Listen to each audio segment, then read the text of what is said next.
ጤና ይስጥልኝ የተከበራችሁ ተመልካቾቻችን እንደምን ቆያችሁ? ከፋና ሚዲያ ኮርፖሬሽን ፋና ቴሌቪዥን የእንግዳ ፕሮግራማችንን ይዘን ቀርበናል። የዛሬው እንግዳችን አቶ ጌታቸው ረዳ የምስራቅ አፍሪካ ጉዳዮች የጠቅላይ ሚኒስትሩ አማካሪ ሚኒስትር ናቸው።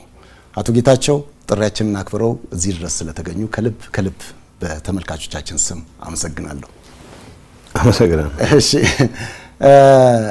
አቶ ጌታቸው ብዙ ጊዜ አድማጮች ስለሱ ማወቅ አድማጮችና ተመልካቾች ማወቅ የሚፈልጉት ጉዳይ አለ። እንዴት ወደ ፖለቲካ ገቡ የሚል ወደ ፖለቲካ የተሳቡበት ሁኔታ እንዴት ነበር የሚለውን ማወቅ ይፈልጋሉ። ምን ይላሉ? ወደ ፖለቲካ ማይሳብ ሰው የለም።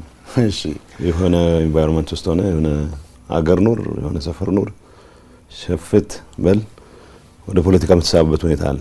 አሁን እያልክ ያለ ወይ መሰለኝ ወደ ተደራጀ ፖለቲካ እንዴት ገቡ የሚል ይመስለኛል። እሱ ነው ጥያቄው።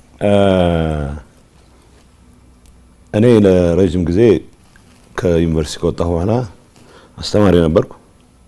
የድርጅት አባልም አልነበርኩም። ግን በዩኒቨርሲቲ በማስተምርበት ወቅትም እማምንባቸው እምነቶች ነበሩ።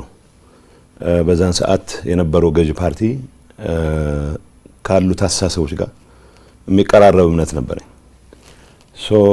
አባል መሆን አለመሆኔን ሳላውቅም ጭምር ራሴን እንደ አባል ነበረ የምቆጥረው።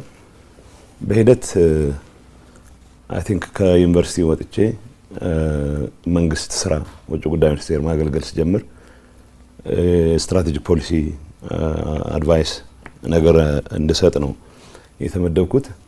ግን በሂደት የፓርቲ አባል መሆን የተሻለ ያታገላል የሚል እምነት ከአለቆች ስለመጣ እንጂ በግሌ ፓርቲ አባል የመሆን ያን ያክል የተለየ ጉጉትም የተለየ እንቅስቃሴ ማድረግ አላውቅም።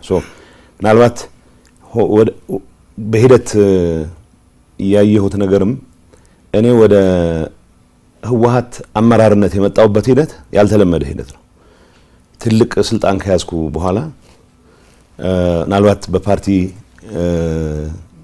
ስር ቢታገል ነው የሚሻለው የሚል ሐሳብ ስለቀረበ የተመለመልኩ ነው።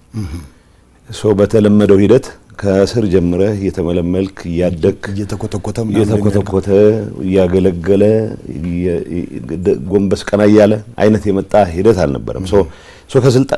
ከከፍተኛ ኃላፊነት ነው የጀመርኩት ማለት ነው።